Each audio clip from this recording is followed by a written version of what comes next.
Right, another beautiful California day. It's supposed to rain tonight, but it's just lightly overcast and in the 40s overnight, but it's probably 55 to 60 now. Let's talk about what contributes to CO2 emissions. The latest, and this is just a few days ago, Bitcoin could push CO2 up to 2C, scientists say.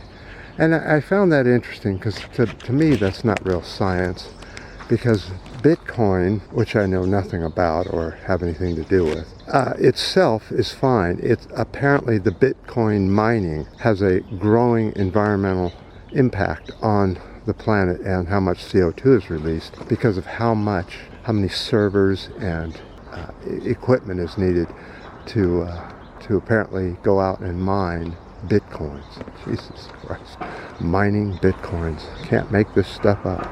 But in reality, Bitcoin, the entire network, accounts slightly under 1% of the world electricity consumption. About 1%. Some may say, oh, Bitcoin, how much, look at all the CO2 they contribute. How much CO2 contributes to making money? Metal or paper? It's probably about 1 or 2%. So let's talk about what is causing the most CO2, and we'll break that down even more.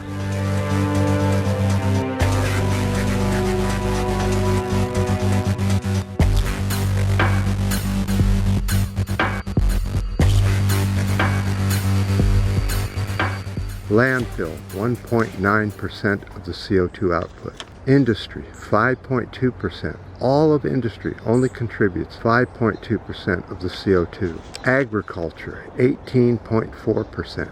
Energy is 73.2%, which includes fossil fuel, of course. So let's break that down a little bit more.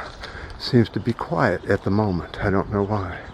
So just out of energy use, industry contributes 24.2% of the CO2 if you just count the energy part of it. Aviation contributes 1.9% of the CO2 out of the energy department. Shipping is 1.7%. Construction is the big one, 17.5% of CO2. Cement production is 3%. Iron and steel is 7.2%. So as you can see, industry does contribute quite a bit, but in the big scheme of things, it's only 5.7% of the total CO2 emitted is from industry. But agriculture, now there's a big one. Agriculture is 18.4% out of the total CO2 emissions on the planet Earth. And as I've said all along, there's so many things we can do with our mouth to prevent CO2, and that's what we put into it.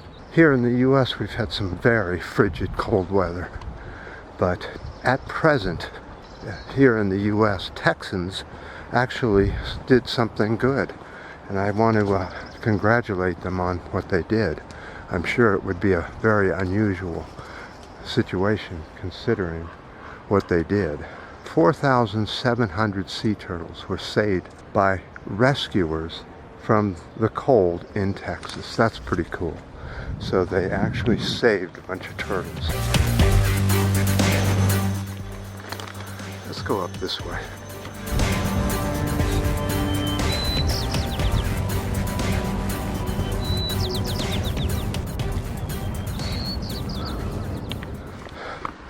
You know what's interesting is that so many people haven't gotten it yet, that there's a climate crisis. There's still about a third of the population doesn't even believe in it. They just think that all this climate action is just standard for the planet Earth, and it's always been this way. You know, I did something the other day. I wanted to see just how much CO2 reservoir there is on the planet Earth, and it looks like it could go as high as 2,000 parts per million.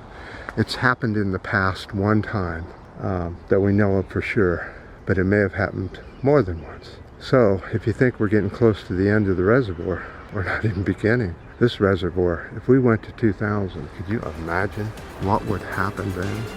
I appreciate all the ups and downs and new subscribers, and until next time.